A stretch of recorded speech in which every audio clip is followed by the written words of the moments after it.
Hard to believe she is dead, after all that she did to me. I do not often doubt myself. But surviving Orin took courage and strength I was not sure I had. I could not have faced her without you. You are trying to raise my spirits.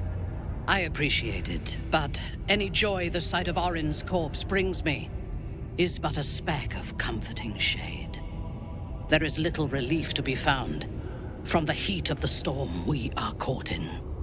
While the brain is still free, and we are still infected, we will never be safe.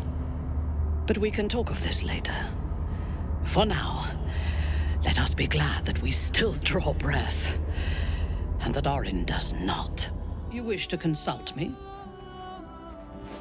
One part of it. A smaller part than I had hoped. You know me well. Orin could make herself a mirror to anyone she met. A perfect physical replica, down to the slightest blemish or imperfection. It was only the surface that she imitated, though. The skin and the muscle and the bone. Peel back the surface, and her madness lay beneath. She could not hide that, no matter what form she took. No matter how perfect the surface imitation, few would see themselves reflected in Orin's madness, in her soul.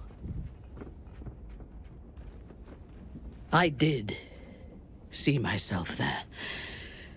A broken version of myself, but recognizable nonetheless.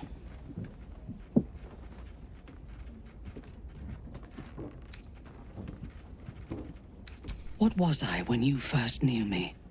Before you ever knew me? A mad woman, butchering prey in the name of a god who would discard me without a thought once I was no longer of use.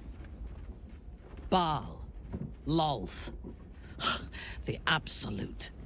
They do not have followers. They only have victims, and they reward devotion with death.